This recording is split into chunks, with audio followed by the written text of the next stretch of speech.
Olá, muito bom dia. Estamos começando mais um ISTV primeira edição e começando, logicamente, mais uma semana também. Que seja uma semana abençoada a todos nós e agradeço pela sua permanência por aqui, por sua paciência, por sua atenção, acima de tudo pela sua companhia nesta segunda-feira chuvosa, dia 3 de fevereiro. Aliás, olha, estamos começando mais uma semana e estamos iniciando mais um mês também, né? Já estamos no segundo mês de 2020, o tempo passa que é uma beleza, né?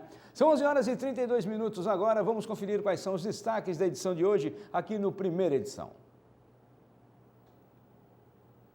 Aplicativo Olho na Escola já gera feedback da educação em Ubatuba.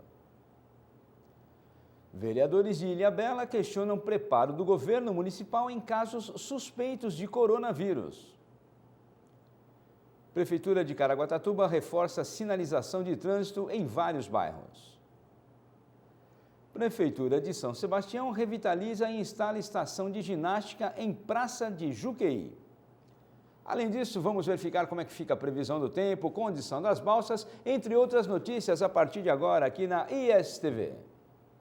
No ar, Jornal ISTV.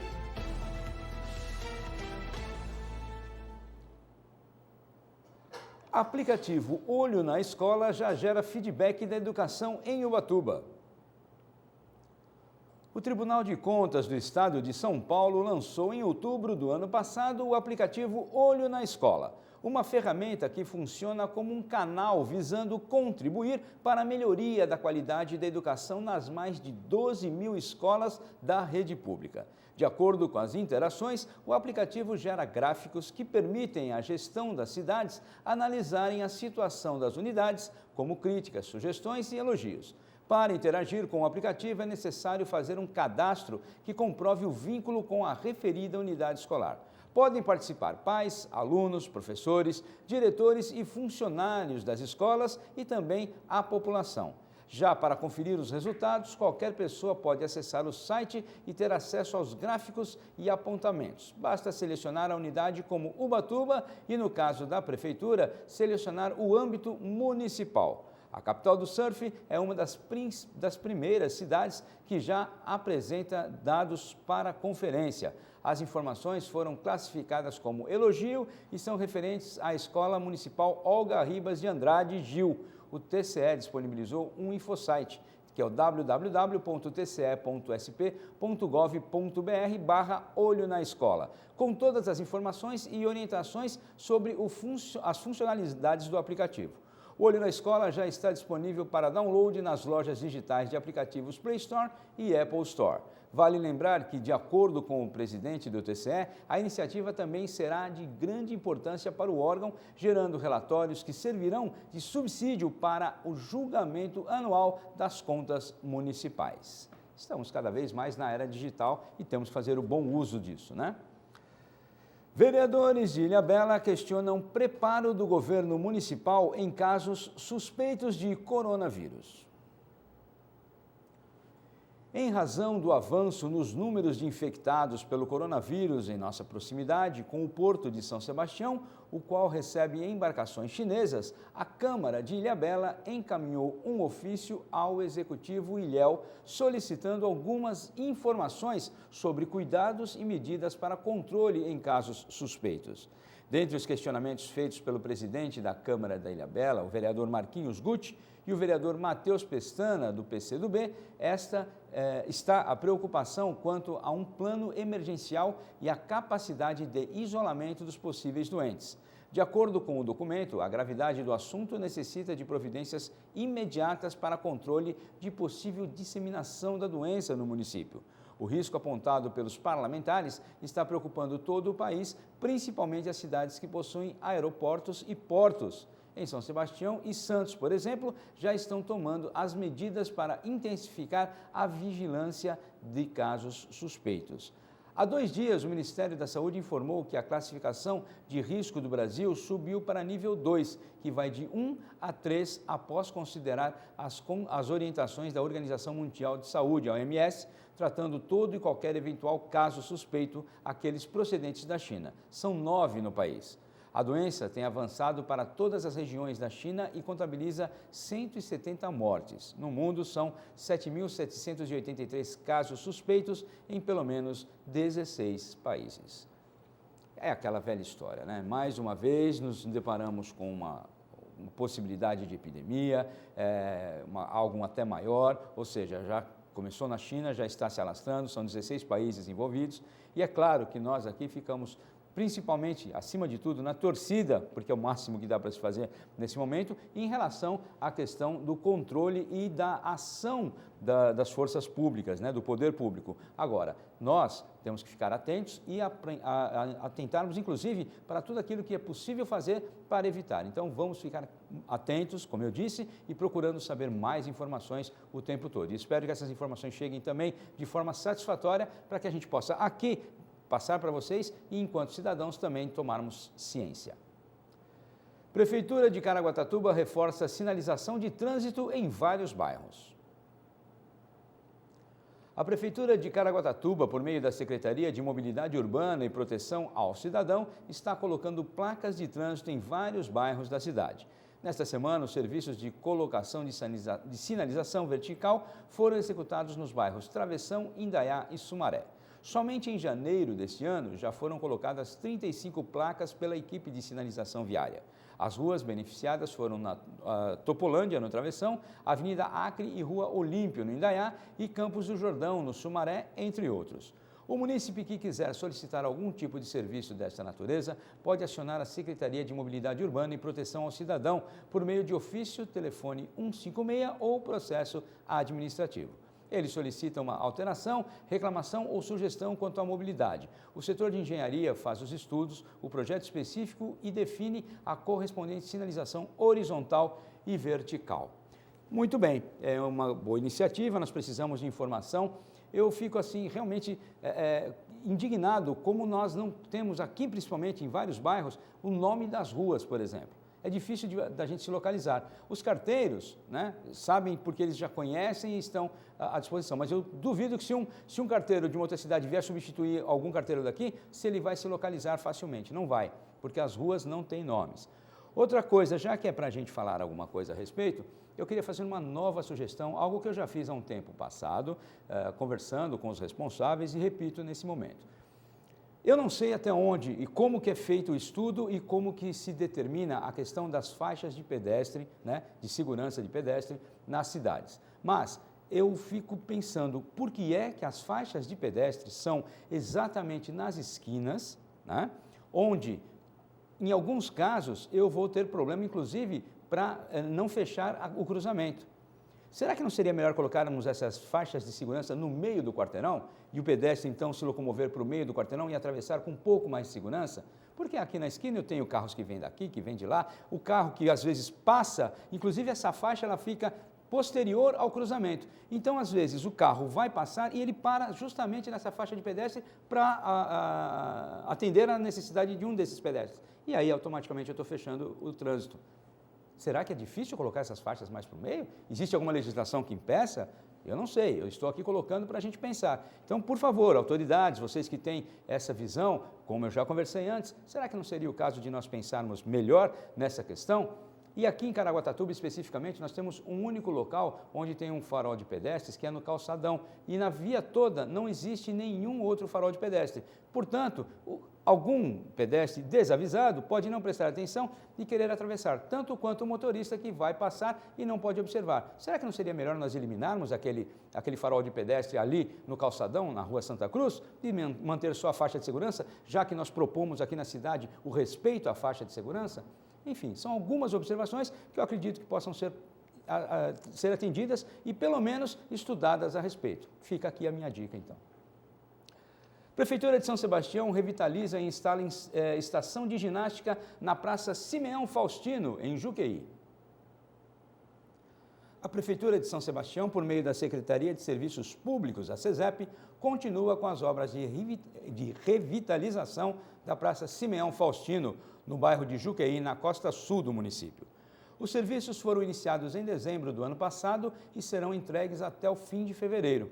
serão instalados 6 equipamentos de ginástica, além de demarcação de uma pista para caminhada e exercícios. O espaço fica ao lado do Centro de Idosos de Juqueí e atende todos os dias cerca de 40 idosos pela fraternidade e assistência cultural à terceira idade, a chamada Faculte. Então aí, muito bom, vamos realmente cuidar de quem já cuidou tanto de nós.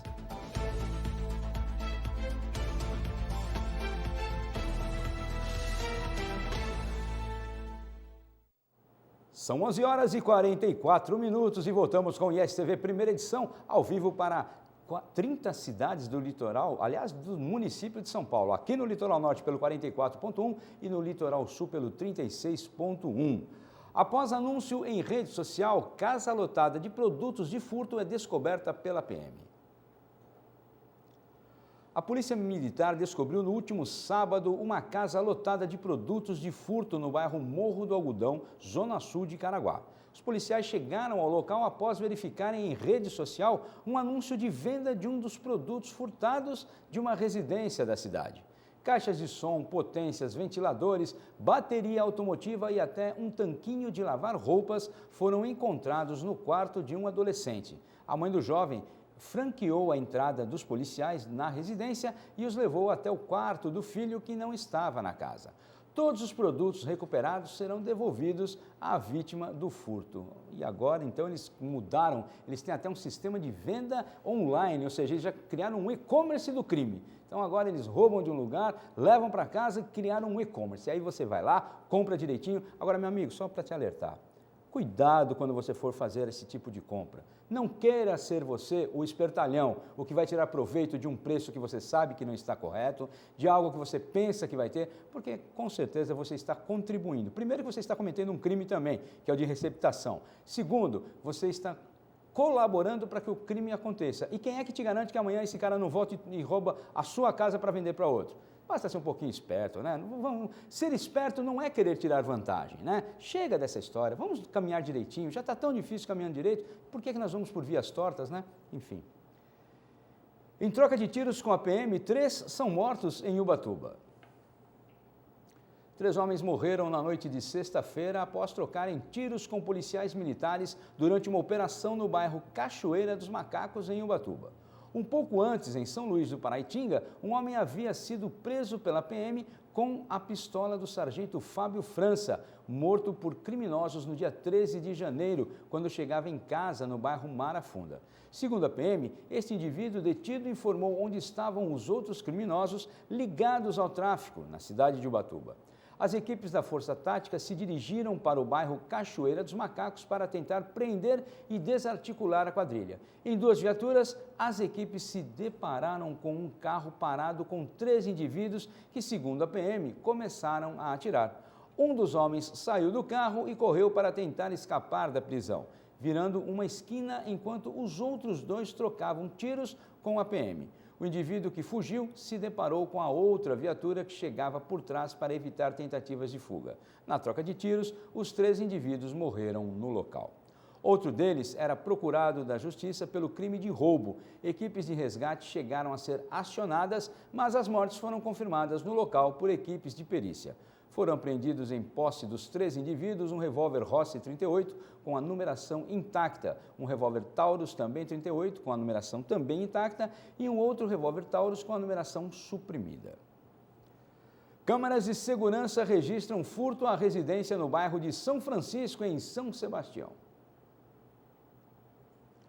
Câmeras de segurança registraram a ação de uma quadrilha que furtou uma residência localizada na Angra de São Francisco, região do bairro de São Francisco, em São Sebastião, na tarde da última sexta-feira. A Polícia Civil já está com as imagens e investiga o caso. O registro das câmeras deve facilitar a identificação dos 4 indivíduos envolvidos no furto.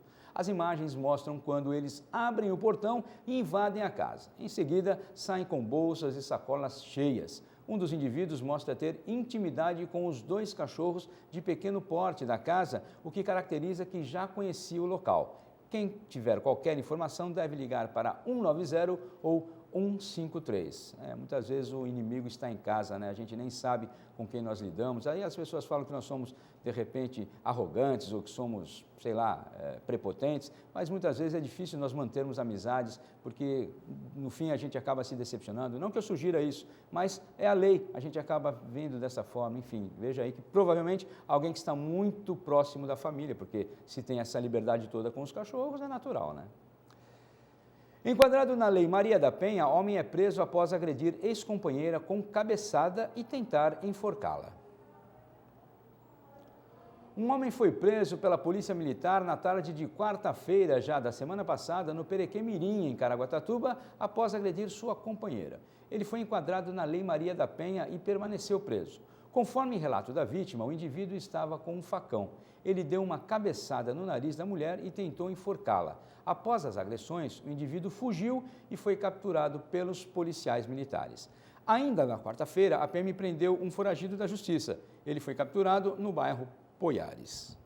E aí a gente segue, né? E continua essa história, e bate, apanha, e vai, é feminicídio, é agressão à mulher, é agressão ao menor, é estupro, olha, é difícil. E aqui a gente tem visto o que é pior, né? A quantidade de drogas circulando em todo o país, e aqui não é diferente. É lamentável, e a gente continua, apesar de se tornar algo até tão normal, o que não deveria, nós aqui pelo menos continuamos bastante indignados.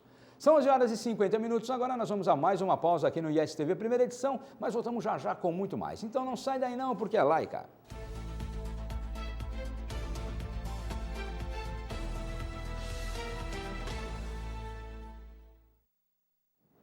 São 11h53, estamos de volta com o ISTV primeira edição e vamos agora conferir como é que fica a previsão do tempo para hoje no litoral norte e no litoral sul.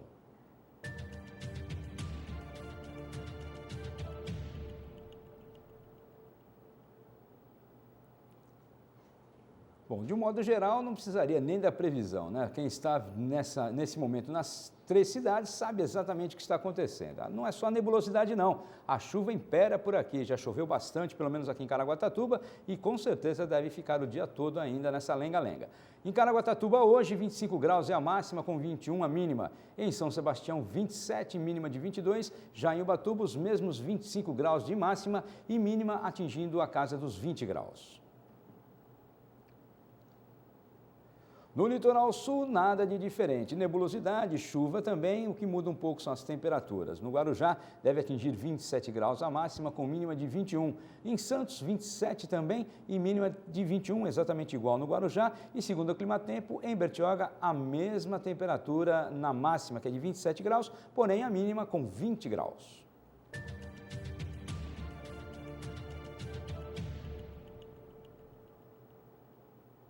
São 11h54, vamos verificar como é que está a travessia das balsas e o tempo de espera dos motoristas em ambos os lados, tanto no litoral norte como no litoral sul. Segundo o site do DR, aí nós vemos São Sebastião e Ilhabela. Agora, 30 minutos é o tempo de espera de cada lado, seja em São Sebastião, seja em Ilhabela, o tempo que o motorista deve aguardar. Isso porque a possibilidade de transferência de veículos é de 253 por hora. A chuva, pelo visto, não está atrapalhando, pelo menos por enquanto. Em Santos e no Guarujá, o tempo é menor, são 15 minutos em ambos os lados, porém nós vemos uma movimentação muito maior de carros, né? tanto em Santos quanto no Guarujá, e a possibilidade de transferência de veículos nesse instante pela balsa é de 392 por hora. Vigilância em Saúde de Ubatuba alerta para esporotricose. A Vigilância em Saúde de Ubatuba vai dar início a uma série de ações de conscientização para a prevenção da esporotricose, conhecida popularmente como doença do jardineiro, que atinge principalmente gatos, mas também cães e seres humanos.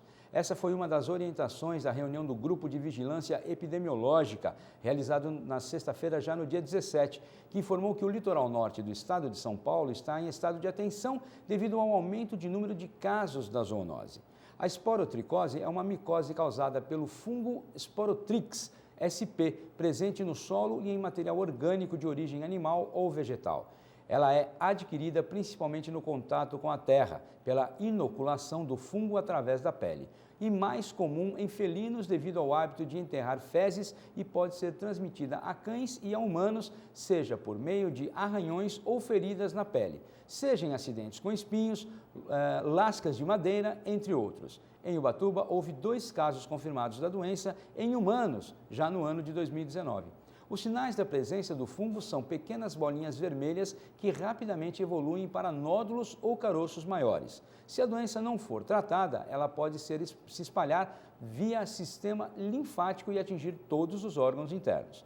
Bianca Davino Canato, veterinária da Vigilância em Saúde, alerta: caso seu animal de estimação apresente lesões ulceradas que não cicatrizam, é preciso levá-lo o quanto antes a uma clínica veterinária. Outra recomendação é evitar que o animal saia de casa. O tratamento da doença é feito com antifúngicos específicos prescritos pelo médico, leva cerca de 6 meses e não pode ser interrompido nesse período.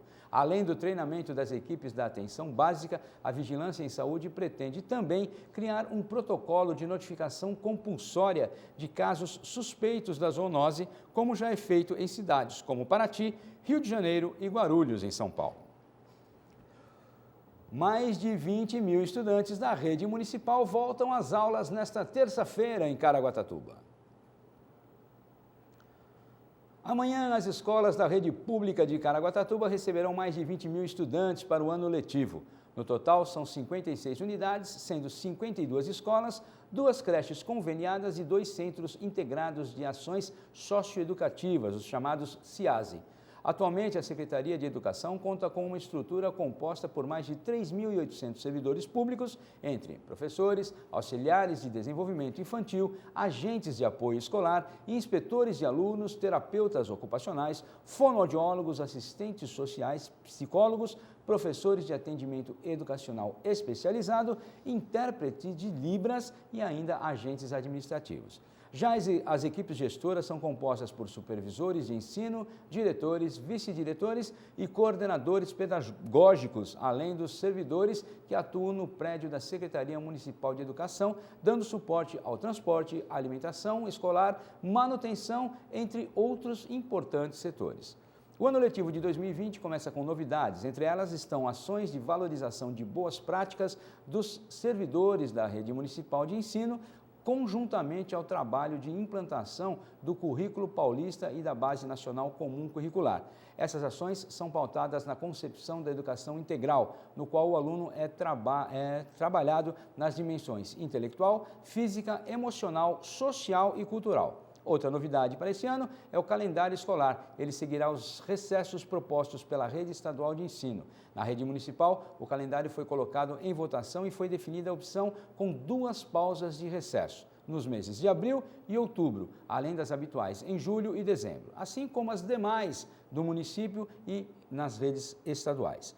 A secretária da Educação, Márcia Paiva, relata que as unidades escolares estão empenhadas em receber alunos, professores e funcionários com muito carinho na organização dos espaços e dos materiais. E por falar em volta às aulas, o PROCON de Caraguatatuba orienta também sobre compra de material escolar. Com o início desse ano letivo que nós acabamos de falar, as papelarias costumam ficar movimentadas. Por isso, o PROCON de Caraguatatuba orienta e dá dicas para os pais ficarem atentos na hora de comprar o material escolar.